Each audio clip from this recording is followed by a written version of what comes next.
ചേട്ടാ നമസ്കാരം. നമസ്കാരം.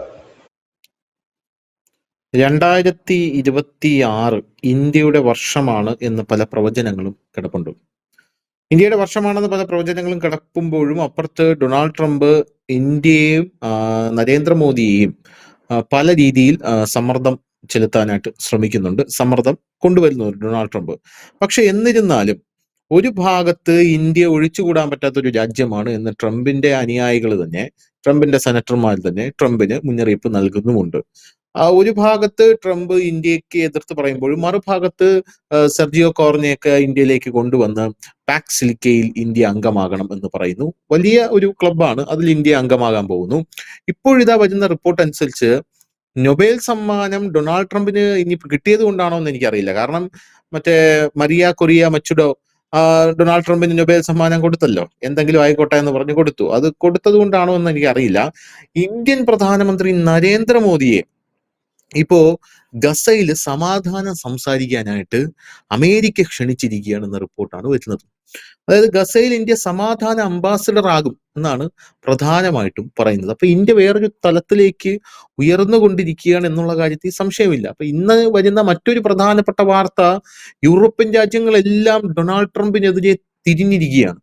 ഇന്ത്യൻ മോഡലിൽ യൂറോപ്യൻ രാജ്യങ്ങളെല്ലാം അമേരിക്കയ്ക്ക് പണി കൊടുക്കാനായിട്ട് മുതിരുകയാണെന്ന റിപ്പോർട്ടുകളാണ് പുറത്തു വരുന്നത്. കഴിഞ്ഞ ദിവസം നമ്മളാണ് എനിക്ക് തോന്നുന്നു മലയാളത്തിൽ ആ വാർത്ത ആദ്യമായിട്ട് ചെയ്തത്. 30% പയറുവർഗ്ഗങ്ങൾക്ക് ഇന്ത്യ അമേരിക്കയിൽ നിന്ന് ഇറക്കുമതി ചെയ്യുന്ന പയറുവർഗ്ഗങ്ങൾക്ക് ഇന്ത്യ താരിഫ് അടിച്ചു എന്ന്. പക്ഷെ മോദി ഒരു സ്ഥലത്ത് ഒന്നും മിണ്ടിയില്ല, ഒന്നും സംസാരിച്ചില്ല. അദ്ദേഹത്തിന്റെ പ്രവർത്തികളാണ് സംസാരിക്കുന്നത് എന്നുള്ളതാണ്. പല ആൾക്കാരും പറയുന്നത് ഡൊണാൾഡ് ട്രംപ് ഇത്രയധികം മോദിയെ അധിക്ഷേപിക്കുന്നു, എന്തുകൊണ്ട് മിണ്ടുന്നില്ല എന്നുള്ളതാണ്. പക്ഷെ യഥാർത്ഥത്തിൽ നരേന്ദ്രമോദി സൈലന്റ് ആയിട്ട് ചെയ്യേണ്ട കാര്യങ്ങളൊക്കെ ചെയ്യുന്നുണ്ട് എന്നുള്ളതാണ്. അപ്പൊ ഈ അമേരിക്ക ഇന്ത്യ ഈ സമാധാന അംബാസഡർ ആകാൻ വിളിക്കുന്നതിലൂടെ എന്താണ് ഉദ്ദേശിക്കുന്നത്? ഇന്ത്യ ഇല്ലാതെ ഇനി മുന്നോട്ട് പോകാൻ കഴിയില്ല എന്ന ഡൊണാൾഡ് ട്രംപിന്റെ സെനറ്റർമാരുടെ ഉപദേശം ഡൊണാൾഡ് ട്രംപിനെ ഏറ്റുകാണുമോ? എന്താണ് തോന്നുന്നത്? എനിക്ക് നരേന്ദ്രമോദി ഏറ്റവും കൂടുതൽ സന്തോഷം എന്താന്ന് ചോദിച്ചാൽ, അദ്ദേഹത്തെ ഞാനൊരു ഹീറോ ആയിട്ട് കാണുന്നതിനൊരു കാരണം എന്ന് വെച്ചാൽ, നമ്മുടെ ഈ ചാനലില് നമ്മൾ അനാലിസിസ് ആണ് നടത്തുന്നത്. അത് സ്പെക്കുലേഷൻസ് ഉണ്ട്. അതായത് ഭാവിയിൽ വരാൻ പോകുന്ന കാര്യങ്ങളെ കുറിച്ച് നമ്മൾ പറയാറുണ്ട്. അതായത് എന്നെയും ധനുഷിനെയും പോലെ, ഇല്ലെങ്കിൽ ഇത് കാണുന്ന സാധാരണ പ്രേക്ഷകരുടെ ഒക്കെ പ്രതീക്ഷകള് അപ്പോ വളരെ സ്ട്രോങ് ആയിട്ടും വിശ്വാസമൊക്കെ വളരെ സ്ട്രോങ് ആയിട്ടൊക്കെ ഇങ്ങനെ ചെയ്യും, അമേരിക്ക താരിഫ് ഉയർത്തിയാലും മോദി കുല്ലെങ്കില്ല, തിരിച്ച് പണി കൊടുക്കും എന്നൊക്കെ നമ്മൾ പറയുമ്പോഴും പെട്ടെന്ന് സംഭവിക്കാതെ അപ്പൊ പലരും വന്ന് കളിയാക്കാറൊക്കെ ഉണ്ട്. പക്ഷെ അപ്പോഴും നമ്മൾ നമ്മുടെ വിശ്വാസത്തിൽ നിൽക്കും. നമ്മുടെ വിശ്വാസത്തിന് അനുസരിച്ച്, ഇല്ലെങ്കിൽ നമ്മുടെ ആ വിശ്വാസത്തിനേക്ക് അപ്പുറത്തേക്ക് നമ്മുടെ പ്രധാനമന്ത്രി പോകുമ്പോൾ നമുക്ക് ഒരുപാട് സന്തോഷമാണ് തോന്നുന്നത്, അല്ലെ? നമ്മുടെ രാജ്യം താരിഫിന്റെ ആ ഒരു വിഷയം വന്നപ്പോൾ തന്നെ എനിക്ക് തോന്നുന്നു, ഞാനും നമ്മുടെ ഈ ചാനലിൽ തന്നെ അനവധി ചർച്ചകൾ അതിനെക്കുറിച്ച് നടത്തി. അന്നും നമ്മൾ പറഞ്ഞു, നമ്മൾ വിചാരിക്കുന്നത് പോലെ അല്ല ഇന്ത്യ, ഇല്ല മോദി. അത് നമുക്കറിയില്ല. ഇപ്പൊ ഈ യെല്ലോ ബീൻസിന് 30% താരിഫ് ഉയർത്തുമോ ഇല്ലയോ എന്നൊന്നും നമുക്കറിയില്ല. എങ്കിൽ പോലും അതായത് ഇത് തന്നെയാണ് എല്ലാ ഇന്ത്യക്കാരുടെയും വിശ്വാസം. ഈ വിശ്വാസമാണ് ഈ രാജ്യത്തെ മുന്നോട്ട് നയിക്കുന്നത്. അതായത് നമ്മൾ ഇവിടെ ഇരുന്നു കൊണ്ട് പറയുന്ന പല കാര്യങ്ങളും നമ്മുടെ തന്നെ സ്പെക്കുലേഷൻസും വാർത്തകള് അതിനെ അനാലിസിസ് ചെയ്ത് പോവുകയാണ്, അതിനെന്ത് സംഭവിക്കും എന്നുള്ള കാര്യത്തിൽ. അതിനേക്കാൾ അപ്പുറത്തേക്ക് നമ്മുടെ രാജ്യവും നമ്മുടെ പ്രധാനമന്ത്രിയും സഞ്ചരിക്കുമ്പോൾ അദ്ദേഹമല്ലേ യഥാർത്ഥ ഹീറോ ആയിട്ട് വരുന്നത്. കാരണം നമ്മൾ പറയുകയാണ് അടിക്കും, ഇല്ലെങ്കിൽ അമേരിക്കയ്ക്ക് പണി കൊടുക്കും, ഇല്ലെങ്കിൽ എണ്ണ നിർത്തില്ല എന്ന് നമ്മൾ പറയുമ്പോൾ ഇപ്പോൾ വരുന്ന വാർത്തയും അത്തരത്തിൽ തന്നെയാണ്. നിർത്താൻ പോകുന്നില്ല, നിർത്തില്ല.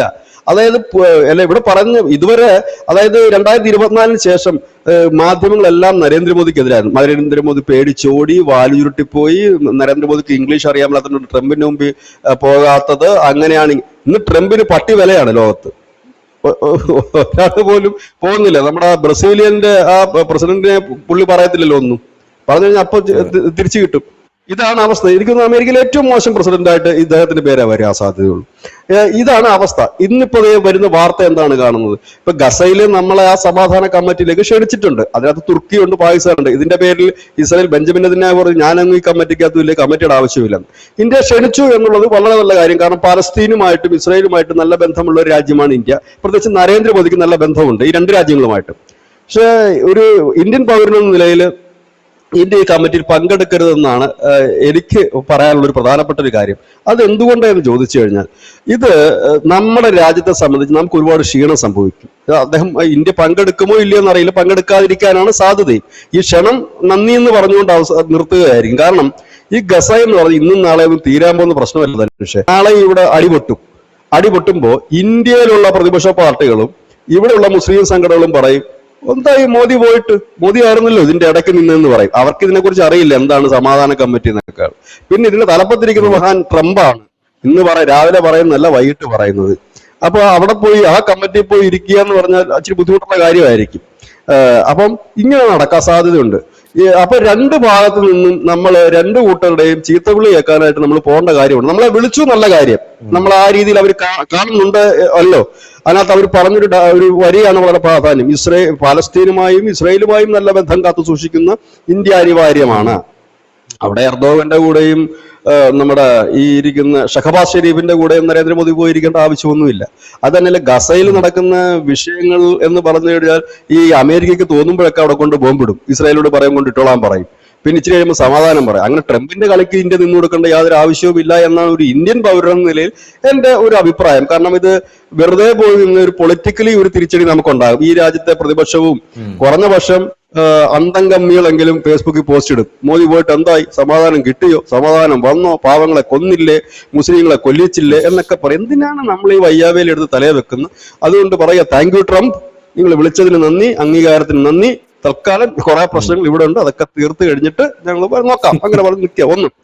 രണ്ടാമത്തെ കാര്യം, UAE ഭരണാധികാരി ഇന്ത്യയിലേക്ക് എത്തും. ഇതിന് വളരെ പ്രാധാന്യമുണ്ട്. എന്താണ് UAE ഭരണാധികാരി ഇന്ത്യയിലേക്ക് എത്തുമ്പോൾ ഇത്തവണ വലിയ പ്രാധാന്യം എന്ന് ചോദിച്ചാൽ, UAE സൗദിയുമായിട്ട് അത്ര നല്ല ടേംസിലല്ല. സൗദി അറേബ്യ ആണെന്നുണ്ടെങ്കിൽ ഇപ്പോൾ അറബ് നാറ്റോ രൂപീകരിക്കാനുള്ള തിരക്കിലാണ്. ഇവര് സിറിയയിൽ ഇപ്പോൾ രണ്ടു കൂട്ടരും അങ്ങോട്ടും ഇങ്ങോട്ടും അടിവെച്ചു. അതിനുശേഷം അമേരിക്കയുടെ ചൊൽപ്പടിക്ക് നിൽക്കുന്ന ഒരു രീതിയിലേക്ക് സൗദി പതുക്കെ മാറുന്നു. അപ്പൊ ഇന്ത്യയുമായിട്ട് ബന്ധം ഊഷ്മളമാണ് സൗദി അറേബ്യയുടേത്. ബന്ധത്തിന് ഉലച്ചിലൊന്നും പറ്റിയിട്ടില്ല. പക്ഷെ അതിനേക്കാൾ അപ്പുറത്തേക്ക് ചില ബന്ധങ്ങൾ നമുക്ക് UAE-യുമായിട്ടുണ്ട്. കാരണം നമ്മൾ റഷ്യയിൽ നിന്ന് എണ്ണ വാങ്ങുമ്പോൾ നമ്മുടെ ട്രാൻസാക്ഷൻ, പണം സംബന്ധമായ ട്രാൻസാക്ഷൻ ഒക്കെ നടത്തുന്നത് UAE ബാങ്കുകൾ വഴിയാണ്. അതിന് കാരണം നമ്മൾ ഇന്ത്യൻ റുപ്പീസിൽ നമ്മളും UAE തമ്മിൽ ട്രേഡിംഗ് ഉണ്ട്. അപ്പൊ ഇന്ത്യൻ റുപ്പീസ് UAE-ക്ക് കൊടുക്കുകയും UAE അത് ഡോളറിലേക്ക് കൺവേർട്ട് ചെയ്തിട്ട് UAE-യുടെ ഇന്റർനാഷണൽ ബാങ്കുകൾ വഴിയായിരുന്നു അത് നമ്മൾ റഷ്യക്ക് കൊടുത്തോണ്ടിരുന്നത്. ഇപ്പൊ മറ്റേ നിരോധനം വന്നതിന് ശേഷം അതിപ്പോ നടക്കാതായി. അങ്ങനെയാണല്ലോ നമ്മൾ പെട്ടെന്ന് റൂബിൾ രൂപ കച്ചവടത്തിലേക്ക് റഷ്യയായിട്ട് പോകേണ്ടി വന്നതും അങ്ങനത്തെ ഒരു സാഹചര്യത്തിൽ കൂടിയായിരുന്നു. അപ്പം UAE-യുടെ ഭരണാധികാരി വരുമ്പോൾ അത് ആ മിഡിൽ ഈസ്റ്റിൽ നമ്മൾ നടത്തുന്ന ഒരു വലിയ നീക്കമായിട്ട് തന്നെ അതിനെ കാണേണ്ടി വരും. കാരണം മിഡിൽ ഈസ്റ്റുമായിട്ട് നമുക്ക് നല്ല ബന്ധമുള്ള ഒരു ഭരണാധികാരിയാണ് നരേന്ദ്രമോദി. എല്ലാ രാജ്യങ്ങളുമായിട്ട് നല്ല ബന്ധമുണ്ട്. നമ്മൾ കണ്ടതാണ് കുറച്ചു നാളുകൾക്ക് മുമ്പ് ഖത്തറിന്റെ ഭരണാധികാരി വരുന്നു, പ്രോട്ടോക്കോളുകൾ മാറ്റിവെച്ചുകൊണ്ട് പ്രധാനമന്ത്രി നരേന്ദ്രമോദി എയർപോർട്ടിൽ പോകുന്നതും ആലിംഗനം ചെയ്യുന്നതുമൊക്കെ നമ്മൾ കണ്ടതാണ്. അന്ന് 50,000 പരം കോടി രൂപയുടെ ഒരു വലിയ പ്രൊജക്റ്റാണ് വെച്ചത്. കാരണം അവരുടെ ഈ ഗ്യാസും നാച്ചുറൽ ഗ്യാസും ഒക്കെ ആയിട്ടുള്ള വലിയ ഇതില് UAE അടക്കം നമ്മൾ അറിയാൻ കഴിയുന്നത് ആയുധങ്ങൾ വാങ്ങാനുള്ള ചില കരാറുകൾ ഒപ്പിടുമെന്നും കൂടെ കേൾക്കുന്നു. അതിന്റെ ഡിസ്കഷനും കൂടിയാണ് അദ്ദേഹം വരുന്നതെന്ന് പറയുമ്പോൾ മിഡിൽ ഈസ്റ്റിൽ കൂടെ നമ്മൾ ഒരു സ്വാധീനം ഉറപ്പിക്കുന്നു എന്നുള്ളതല്ല, ഒരു മെയിൻ പ്ലെയർ ആയിട്ട് എത്തുന്നു എന്നുള്ളതാണ്. മുൻപ് അമേരിക്കയായിരുന്നു മിഡിൽ ഈസ്റ്റിനെ അല്ലെങ്കിൽ GCC രാജ്യങ്ങളെ നിയന്ത്രിച്ചിരുന്ന ഒരേ ഒരു പ്ലെയർ എങ്കിൽ ഇപ്പോൾ അതിന്റെ സ്ഥാനത്തേക്ക് ഇന്ത്യ വരുന്നു. റഷ്യ വരേണ്ടതായിരുന്നു. കാരണം അവർക്ക് ഇപ്പോഴത്തെ ഒരു അവസ്ഥയിൽ അവർക്കത് വരാൻ കഴിയാത്തൊരു സാഹചര്യം, കാരണം സാമ്പത്തികമായിട്ടോ മറ്റു തരത്തിലും. ഇന്ത്യ അവിടെ എത്തുമ്പോഴും അവിടെയും ഉണ്ടാകുന്ന ഒരു മോദിക്ക് കിട്ടുന്ന ഒരു അക്സെപ്റ്റൻസ് എന്ന് പറഞ്ഞാൽ ഏതെങ്കിലും ഒരു പക്ഷം പിടിക്കുന്ന വ്യക്തി എന്നുള്ളതല്ല, മിഡിൽ ഈസ്റ്റിലെ എല്ലാ രാജ്യങ്ങളുമായി നല്ല രീതിയിലുള്ള ബന്ധം പുലർത്തുന്ന ഒരു ഭരണാധികാരി എന്നുള്ളതാണ്. അതായത് ഗസ കരാറിൽ മോദിയെ വിളിച്ചപ്പോൾ പറഞ്ഞ അതേ കാര്യം തന്നെ ഇവിടെയും ആപ്ലിക്കബിൾ ആണ്. ഇതാണ് നമുക്ക് രണ്ടാമതുള്ളത്. അതുകൂടാതെ നാളെ നമ്മുടെ രാജ്യത്തേക്ക് പോളണ്ടിന്റെ വൈസ് പ്രസിഡന്റ് വരികയാണ്. ഈ പോളണ്ടിന്റെ വൈസ് പ്രസിഡന്റ് വരുന്നത് കുറെ കരാറുകൾ ഒപ്പിടാൻ വേണ്ടിയിട്ടാണ്. കാരണം ഈ പോളണ്ട് അടക്കമുള്ളിടത്തു നിന്ന് നമ്മൾ അവരുടെ മിഷണറികളും മറ്റുമൊക്കെ നമ്മൾ ഇറക്കുമതി ചെയ്യുന്നുണ്ട്. അപ്പൊ അവരുമായി ഒരു കരാറിന് വേണ്ടിയിട്ട് നമ്മൾ നീങ്ങുന്നു. ഇവിടെയും നമ്മളെ അവർ കാണുന്നത് വളരെ പ്രത്യാശയോടു കൂടിയാണ്. ഇപ്പോഴും ചില യൂറോപ്യൻ രാജ്യങ്ങളെങ്കിലും രഹസ്യമായിട്ട് അവർ പറയുന്ന ഒരു കാര്യം, ഈ റഷ്യ ഉക്രൈൻ വാർ നിർത്താൻ അഭികാമ്യനായിട്ടുള്ള ഒരാൾ, അതിന് മീഡിയേറ്ററായിട്ട് ഏകാൻ പറ്റിയ ഒരാൾ നരേന്ദ്രമോദി ആണ് എന്ന് തന്നെ പറയുന്ന ഒരു സാഹചര്യം കൂടി നിലനിൽക്കുന്നുണ്ട്. ഇവിടെയാണ് ഉക്രൈനോട് അതിർത്തി പങ്കിടുന്ന, റഷ്യയോട് അതിർത്തി പങ്കിടുന്ന, റഷ്യയുമായി ശത്രുതയിൽ ഉള്ള ഒരു രാജ്യമായ പോളണ്ട് ഇന്ത്യയിലേക്ക് എത്തുന്നു എന്നുള്ളതാണ് അടുത്ത വാർത്ത. അതിനുശേഷം 25-ആം തീയതി വൈകുന്നേരത്തോടെ യൂറോപ്യൻ യൂണിയന്റെ ലീഡർമാരെല്ലാം കൂടെ ഇന്ത്യയിലേക്ക് എത്തുന്നു. റിപ്പബ്ലിക് ഡേയുടെ ചീഫ് ഗസ്റ്റ് അവരായിരിക്കും. 27-ആം തീയതി യൂറോപ്യൻ കൺട്രീസിലെ പല രാജ്യങ്ങളുമായിട്ടും യൂറോപ്യൻ കൺട്രീസുമായിട്ട് ഫ്രീ ട്രേഡിംഗ് കരാർ ഒപ്പുവെക്കുന്ന തരത്തിലേക്കുള്ള ചർച്ചകൾ നടക്കുന്നു. മാർച്ച് മാസമാകുമ്പോഴേക്കും ഇസ്രായേൽ പ്രധാനമന്ത്രി ബെഞ്ചമിൻ നെതന്യാഹു എത്തുന്നു. വലിയൊരു കരാർ. അതിന് മുന്നോടിയായിട്ട് നമ്മളും ഇസ്രായേലും നമ്മളിപ്പോൾ രൂപയിൽ ട്രേഡിംഗ് നടത്താനുള്ള കരാറുകളൊക്കെ പൂർത്തിയായി കഴിഞ്ഞിരിക്കുന്നു, ഒപ്പിട്ട് കഴിഞ്ഞിരിക്കുന്നു. ഇങ്ങനെയൊക്കെ വരുന്നു. അതായത് 2024 ഈ തെരഞ്ഞെടുപ്പ്, ലോക്സഭാ തെരഞ്ഞെടുപ്പ് കഴിഞ്ഞപ്പോൾ എല്ലാവരും പറഞ്ഞു മോദി തീർന്നു, മോദിയുടെ യുഗം കഴിഞ്ഞു എന്ന് പറഞ്ഞു. അദ്ദേഹം ഒന്നും മിണ്ടിയില്ല. എല്ലാവരും പറഞ്ഞു 240 സീറ്റിലേക്ക് ഒതുങ്ങി, മോദിയൊക്കെ തീർന്നു, മോദിയുടെ ഒക്കെ കച്ചവടം പൂട്ടിയ പുള്ളിയുടെ കാലം കഴിഞ്ഞു എന്ന് പറഞ്ഞിടത്ത് നിന്ന് ഒരിക്കലും ജയിക്കില്ല എന്ന് പറഞ്ഞ് ഹരിയാനയിൽ ഒരു ഫിനിക്സ് പക്ഷിയെപ്പോൾ ഉയർന്നു പറഞ്ഞ് BJP ജയിച്ചപ്പോൾ അവിടുത്തെ മുഖം മോദിയുടെ ആയിരുന്നു. ദില്ലി ഭരണസിരാകേന്ദ്രം പിടിച്ചപ്പോൾ മോദിയായി, മഹാരാഷ്ട്ര പിടിച്ചടക്കിയപ്പോൾ മോദിയായി. പിന്നെ നടന്ന തെരഞ്ഞെടുപ്പിലൊക്കെ തകർപ്പൻ വിജയമായിരുന്നു BJPക്ക് ലഭിച്ചത്. അപ്പോഴത്തേക്കും പൊളിറ്റിക്കലി മോദി എന്ന് പറയുന്ന ഒരു ഗ്രാഫ് വീണ്ടും പഴയ റേഞ്ചിലേക്ക് ഉയർന്നു. പിന്നീട് മോദിയെ ചവിട്ടിക്കൊണ്ടിരുന്നത് മുഴുവൻ ട്രംപ് വരട്ടി, ട്രംപ് താരിഫിട്ടു, ട്രംപ് കണ്ണുരുട്ടി, ട്രംപിനെ കാണുമ്പോൾ പോകുന്നില്ല, ട്രംപിനെ കാണുമ്പോൾ മിണ്ടുന്നില്ല. ട്രംപുമായി എന്തുകൊണ്ടാണ് മോദി ഒരു കൂടിക്കാഴ്ചയ്ക്കോ സംസാരിക്കാനോ ഇട നൽകാത്തത്? കാനഡയിൽ പോയപ്പോൾ പോലും ട്രംപ് വിളിച്ചിട്ട് മോദി പോകാഞ്ഞത് എന്തുകൊണ്ടാണ് എന്ന് ചോദിച്ചാൽ, ട്രംപ് എന്ന് പറയുന്നത് ഒരു വിടുവായനാണ്. മോദിയെ നേരിൽ കണ്ടാൽ, മൂത്രമൊഴിക്കാൻ പോകുന്ന വഴിക്കെങ്ങാനും കണ്ടാൽ പോലും പറയും ഞാനുമായിട്ട് ഭയങ്കരമായ ചർച്ച നടത്തി, എന്റെ കാലേ വീണു മോദി, താരിഫ് കുറയ്ക്കണമെന്ന് പറഞ്ഞു, നിങ്ങളല്ലാതെ ഇനി ഒരു ദൈവം വേറെ ഇല്ലെന്ന് പറഞ്ഞു എന്നൊക്കെ പറയുന്നൊരു മഹാനാണ് ഈ ട്രംപ്. അങ്ങനെയുള്ള ഒരു വിശ്വാസയോഗ്യമല്ലാത്ത ഒരു വ്യക്തിയെ ഒരാളും കാണുന്നത്. നമ്മുടെ നാട്ടിൽ കുശുമ്പും കുന്നായ്മയും പറയില്ല, കള്ളത്തരം പറയുന്ന ഒരു ഫ്രണ്ടിനെ നമ്മൾ എവിടെങ്കിലും വെച്ച് കാണാൻ താല്പര്യപ്പെടുമോ? നമ്മളൊന്ന് കൈവക്കി കാണിക്കും, അല്ലാതെ അതിനപ്പുറത്തേക്ക് നമ്മൾ കാരണം എന്താ പറയാ, നമ്മൾ ഇപ്പൊ ധനുഷ് അങ്ങനെ ഒരു വ്യക്തിയായിട്ട് സംസാരിച്ചു കഴിഞ്ഞാൽ ധനുഷ് അങ്ങോട്ട് പോകുന്നതിന് പറയുന്ന ആ വ്യക്തി പറയും ധനുഷ് ആകപ്പാടെ പ്രശ്നത്തിലാണ്, ഒരുപക്ഷെ ധനുഷ് അറിഞ്ഞു പോലും കാണത്തില്ല. ഇങ്ങനെ പറയുന്ന ഒരുപാട് ആളുകൾ നമ്മുടെ ലോകത്തുണ്ട്. അതിലൊരാളാണ് അദ്ദേഹം. എങ്ങനെയോ പ്രസിഡന്റ് ആയി എന്നുള്ളത് മാത്രമേ ഉള്ളൂ. ആ പദവി, അമേരിക്കയുടെ പ്രസിഡന്റ് എന്ന് പറഞ്ഞ ചെറിയ പദവിയല്ല, ലോകത്തിന്റെ തന്നെ ഏറ്റവും ബഹുമാനം അർഹിക്കുന്ന ഇല്ലെങ്കിൽ വലിയ പവറുള്ള ഒരു പദവിയാണ്. ആ സീറ്റിന്റെ വില കളഞ്ഞൊരു മനുഷ്യനാണത്.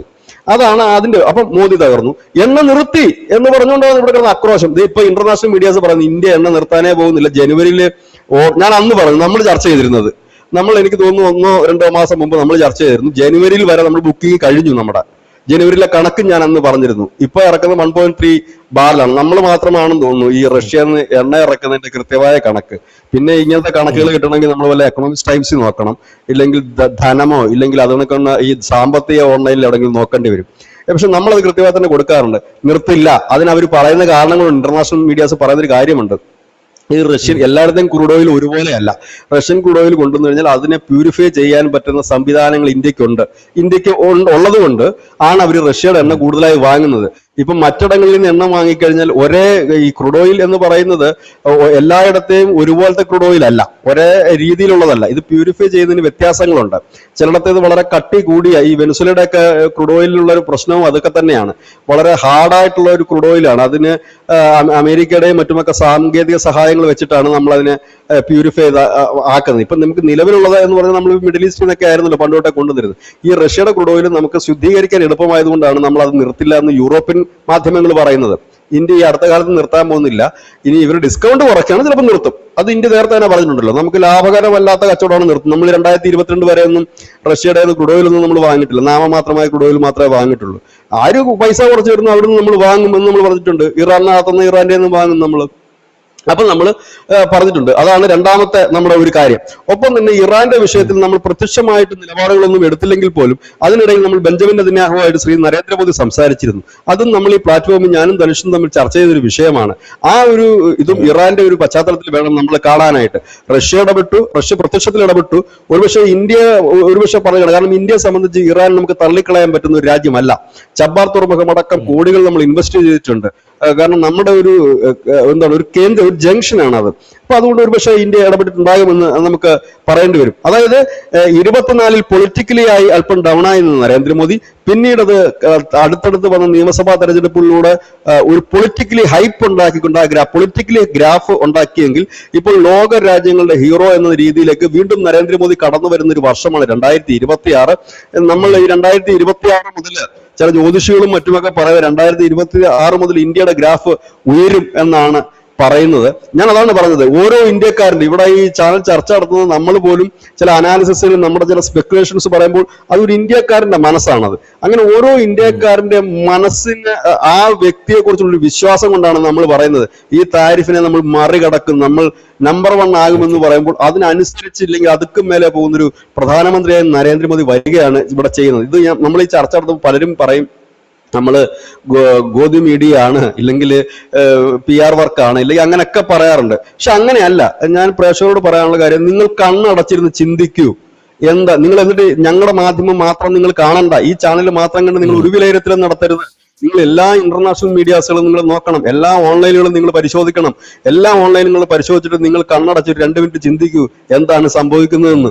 എന്നാൽ മാത്രമേ ഇതിന്റെ യാഥാർത്ഥ്യം മനസ്സിലാവൂ. ഏതായാലും 2026 മോദി ഒരു സൂപ്പർ ഹീറോ ആകുന്നതിന്റെ ഒരു, നമ്മൾ ഈ സിനിമയിലൊക്കെ ആണെങ്കിൽ എന്താ ഇതിന് പറയുന്നത്, ഒരു ബ്ലോക്ക് ബസ്റ്റർ ചലച്ചിത്രം എന്ന് പറയും അല്ലെ, ഒരു ബിൽ ഭയങ്കര ഒരു ബിഗ് ബ്രേക്കിംഗ് ആയിട്ട് വരിക എന്ന് പറയും അല്ലെ. അപ്പൊ അതായത് നരേന്ദ്രമോദി വീണ്ടും റീലോഡഡ് ആയിരിക്കുന്നു, ഒരു സൂപ്പർ ഹീറോയിലേക്കുള്ള ഒരു കുതിപ്പ് പതുക്കെ തുടർന്നിരിക്കുന്നു. മുമ്പ് അങ്ങോട്ട് പോയിരുന്നവരെല്ലാം ഇപ്പോൾ ഈ മോദിയെ കാണാൻ ഇങ്ങോട്ട് വരികയാണ്. 2006 നരേന്ദ്രമോദി പത്രസമ്മേളനത്തിൽ പറഞ്ഞൊരു കാര്യമുണ്ട്, എനിക്ക് വിസ നിഷേധിച്ചില്ലെന്നും എനിക്ക് വിഷമമില്ല, ഒരു സമയത്ത് രാജ്യങ്ങൾ ഇന്ത്യയെ കാണാൻ ക്യൂ നിൽക്കും എന്ന് പറഞ്ഞതുപോലെ ഇപ്പോൾ പല വിഷയങ്ങൾ, ഈ വരുന്നവരൊന്നും ചെറിയ ആളുകളല്ല. ഒന്ന് UAE വരുമ്പോൾ മിഡിൽ ഈസ്റ്റിലേക്ക് സൗദിയും UAEയും കൂടെ തെറ്റി നിൽക്കുന്ന സമയമാണ്. 2 പോളണ്ട് വരുമ്പോൾ റഷ്യയുമായി അകൽച്ചയുള്ള റഷ്യയുടെ അതിർത്തി പങ്കിടുന്ന രാജ്യമാണ്, ഉക്രൈന്റെ അതിർത്തി പങ്കിടുന്ന രാജ്യമാണ്.